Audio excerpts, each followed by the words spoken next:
Good morning, good afternoon, good evening, good night, depending on, where you are in the world. This is Gloria White, and I'm coming to you from Utah, USA. Today, I am going to be making a chuck roast. And hold on one second, my daughter just texted me. Okay, so she's looking for the cake decorating kit. Who has it? Her or me? I have it. Anyway, today's my youngest grandson's birthday. He is a big 10. So she's there making a cake, and now she wants to know where the decorating stuff is. Okay, back to me. I am making a very small chuck roast. It's, let's see, 1 and a little over a half pounds. So what I've done here is I've peeled my garlic and I cut it into these little spears so I can spear it into my roast. Now, I have onion that I used part of it for some pork fried rice. I have pink Himalayan salt. You can use whatever kind of salt you want. I have oregano, and I have nutmeg. I have black pepper, and I have about a half a cup of flour. It's a plain unbleached.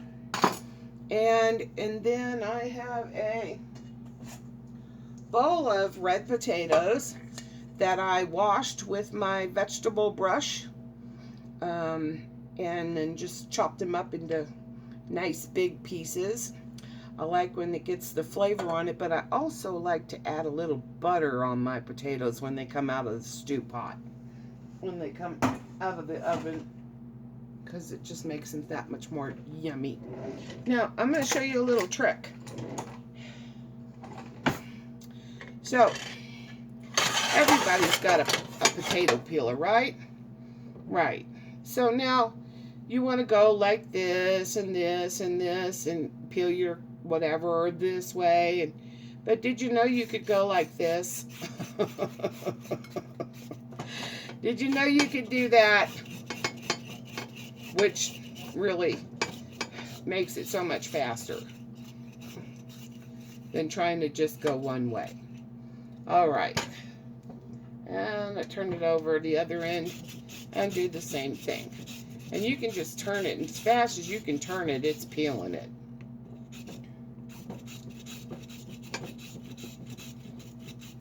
So now when you get to the other, when you get where you can't really just go back and forth to peel your carrot, that's when you want to go like this, which is the time-consuming part of peeling carrots.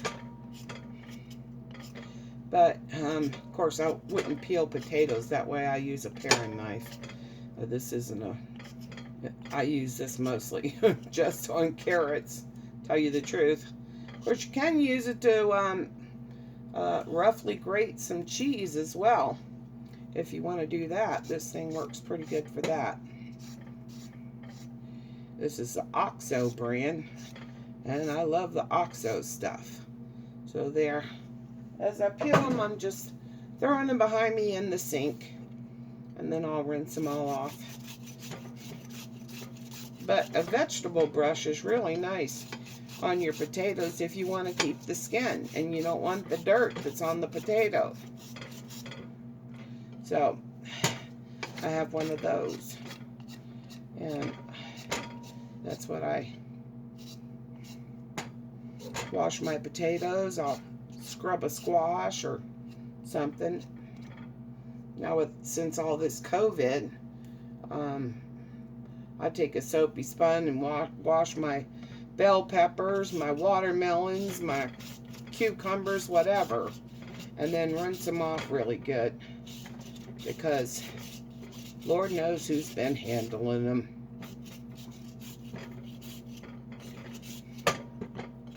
If I'd get me some of those little glasses that have the little turn knobs on the side that you can adjust each eye, so I could actually see what I'm doing, that would be fabulous. Fabulous, darling, fabulous.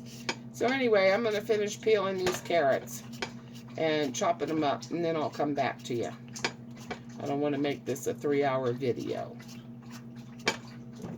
And as always, you know I love you, so hang around. Okay, so I have my carrots sliced and my potatoes are chopped up. Now I'm going to deal with my onion.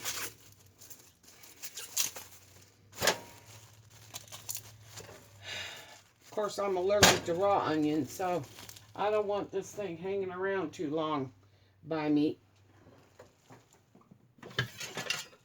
So I'm going to just butcher it real quick.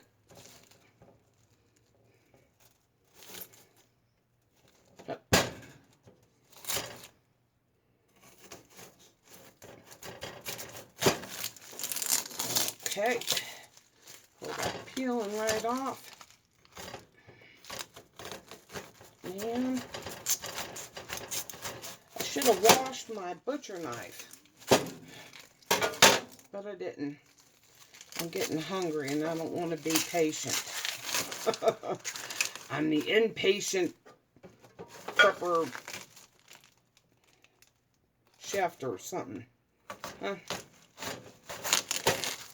Okay, so all of this I'm just going to throw it away. Now, my onion's ready to be sliced and diced, and I don't care really how I get it done, so long as I get it ready to get in the pot.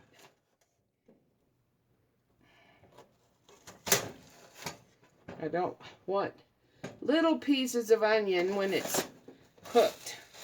I like to be able to see the onion in it. As long as it's cooked, I'm happy. Okay, be right back. Okay, so now what I'm going to do with my little roast is I'm going to stab it. And everywhere I stab it, I'm going to put in a little piece of garlic. So this garlic flavor is going to be way down in that roast, all the way through and through.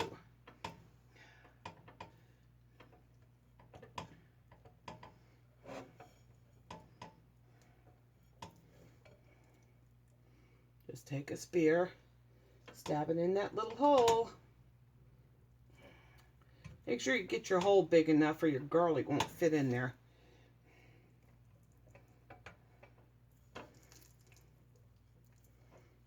Again.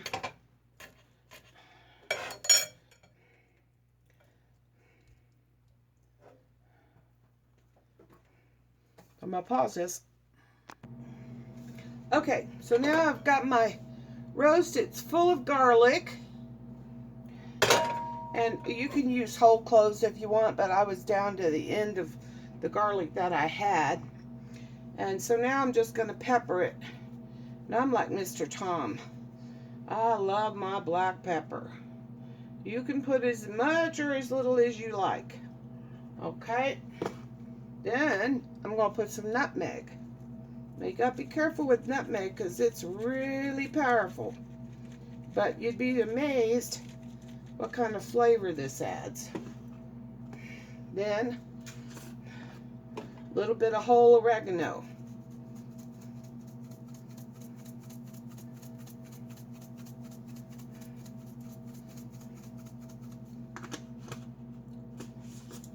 And some pink Himalayan salt on this side only. You say, well, why are you doing that? Why aren't you doing it on the other side? Because I'm going to put this beef bouillon cube in the bottom of my pot when I start heating up my oil. And I've got just a little bit of oil in here. You can see. Not very much. And I got a little piece of runaway carrot in there. Get out of there.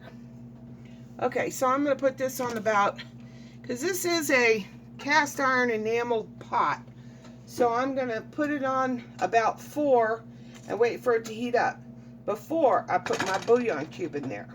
In the meantime, I am going to flour this side of my roast.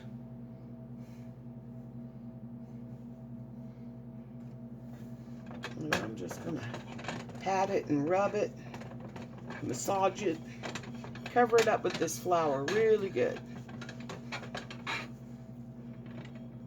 And I'm going to do my edges. Just like if you was icing a cake, you wouldn't leave the sides undone. That's what I'm doing. Taking care of the sides. Because I'm going to brown this in that oil on this side.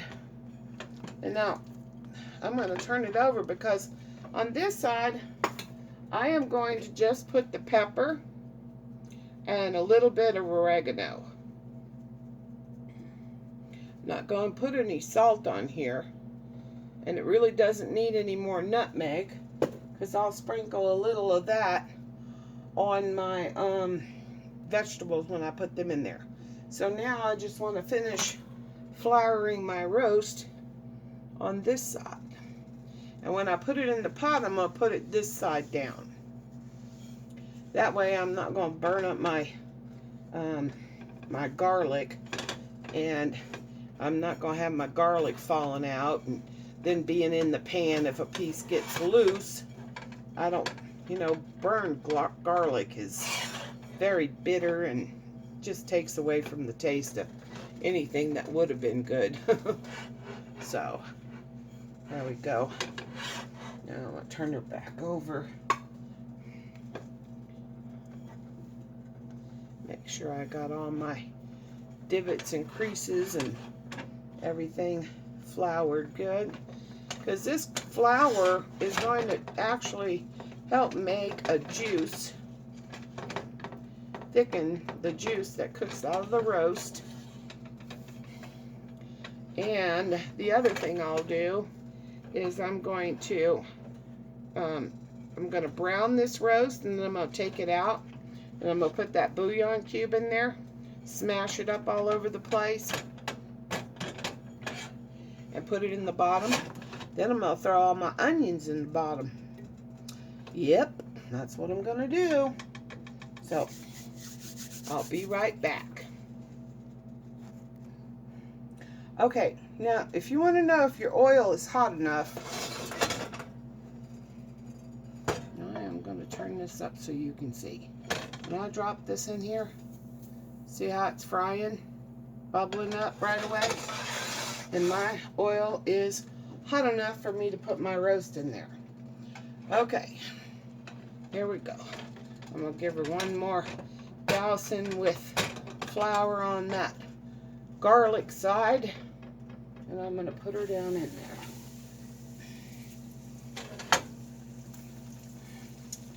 Upside down. Okay.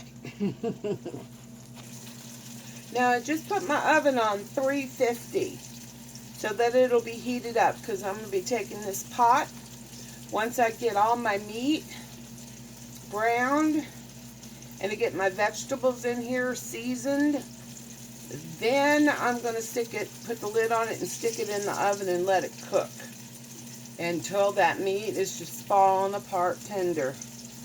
Oh, comes out so good, guys. I hope you'll try this.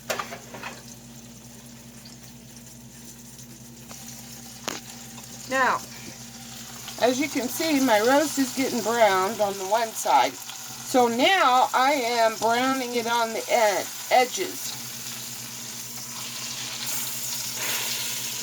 so that I can, and what's the purpose of this? It seals in all the juices in the meat. So that's why I do this.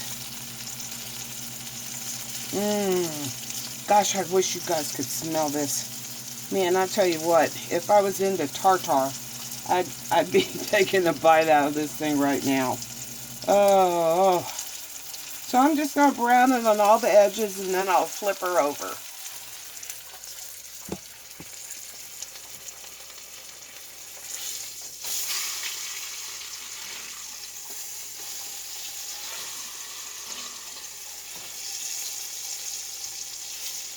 Oh my gosh, it smells so good. Now with the oil that's in the bottom of this pan and the flour that is on the roast would make somewhat of it would make a juice, but it's not going to make it very thick. So what I've done is I've got the roast on the other side now, but I sprinkled some flour on top of here.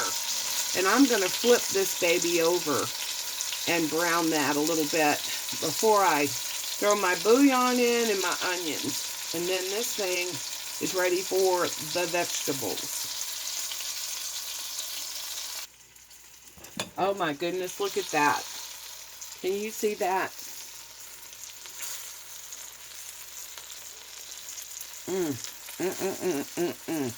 I so wish you could smell it.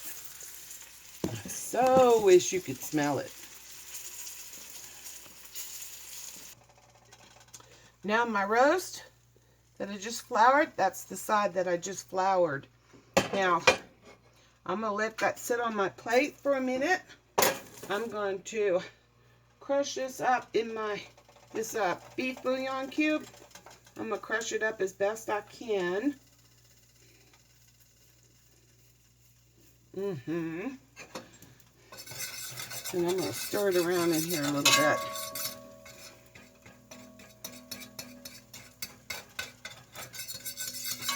Okay. Now if you look in here, you see it's making like a roux. Now I got to throw my onions in here.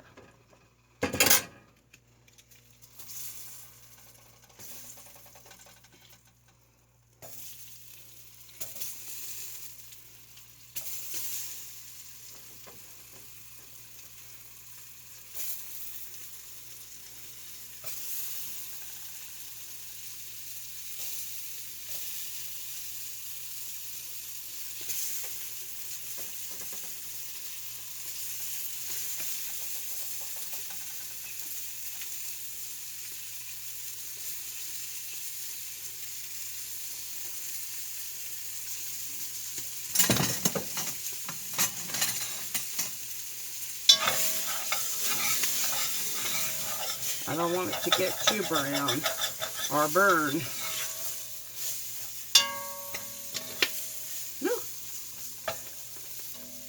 Alright, I'll keep throwing my onion in here. This piece is going in like it is.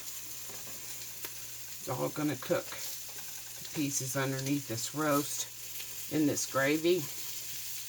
Oh my gosh, it comes out so good. Now you can make mashed potatoes or rice, you know, to go with this. I'm not going to make anything to go with it. It's going to be one pot meal for me. If I make something extra, then I have to eat it longer. I mean, I have to eat it more days. Okay. Now then, I'm going to just turn my fire off, because my pot is nice and hot. And I got my onions in here. And I'm getting them all coated with this broth, with this roux, I mean. And then I'm going to take some really hot water and put about 2 cups of water in here. I'm not dirtying another pot just to boil some water. It comes out of my faucet so hot it scalds you. So I'm going to just use that once she gets hot. Let me see how much time I have left on my camera. I don't want to run out of time. I think we're okay.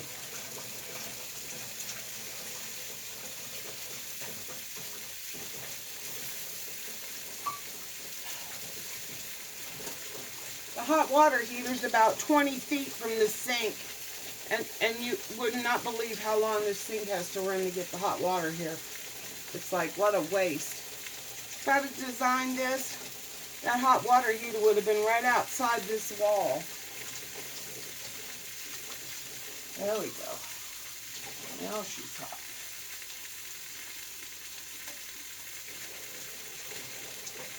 You don't want to ever dump cold water in on your hot pot. You can hear her bubbling.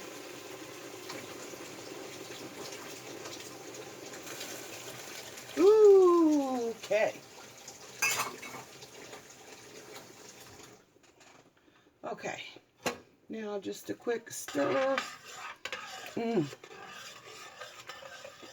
Look at this, guys. Ooh. I'll tell you, if I cooked that down, I'd have onion soup. That looks good, huh? Now I'm going to put my roast in there on the top of that. This beautiful roast. Oh, baby. And then I'm going to put my carrots and potatoes in here. I'm going to put the carrots in first. Because, you know, they take longer to cook. And I like them nice and tender when I pop them in my mouth. Now, the potatoes I'll put on top. I'm grabbing all my carrots out of here. And I'm not putting them on top of the roast. I'm putting them on the side of the pot around the roast. Because the potatoes will sit on top of the roast and suck up all that goodness. Oh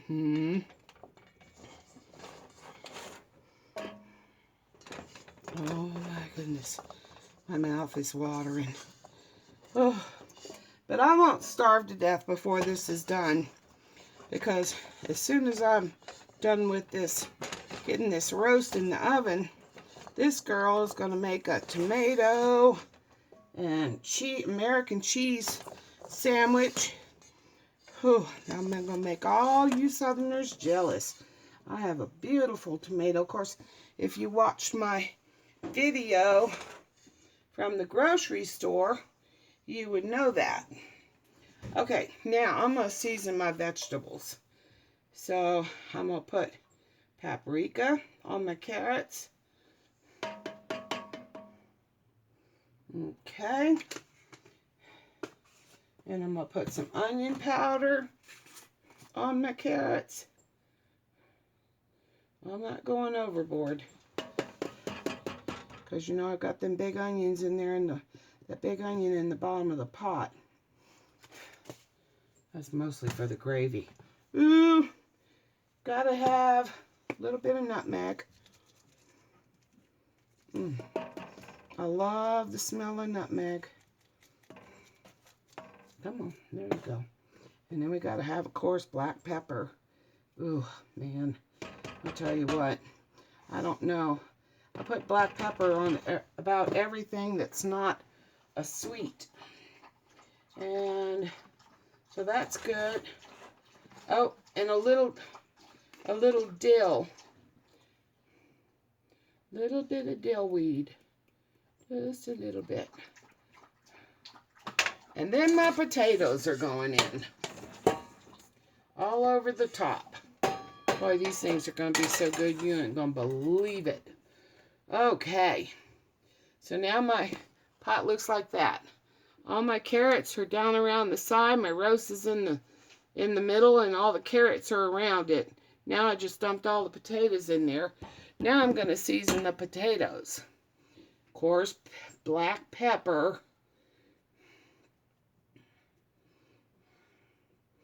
The other thing is I'm going to put some salt on the potatoes because they're up here and all the salt that I put in this pot is down in the bottom.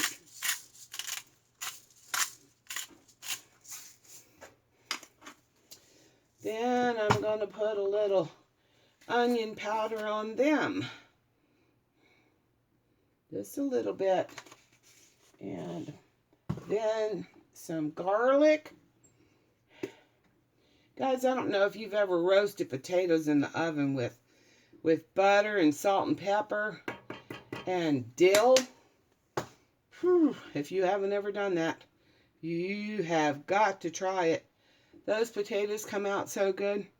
Man, I'm telling you, I could make a football full of those potatoes and my grandkids would be here and there wouldn't be a single I mean a single bit of potato left. And then my paprika on top. That looks good to me. Check my water level. Make sure I think I got enough in there. Oh, yes. Perfecto. Okay, now the lid's going on. And she's going in the oven. And I'll set my timer for about an hour and a half. And everything is going to just be melt in your mouth. Delicious. That roast should just be falling apart. And I'll come back and show you how good it is. All right, almost there. Hour and a half on the timer. Okay, folks. Now this girl's going to make a tomato sandwich. I love you guys, and I'll be back.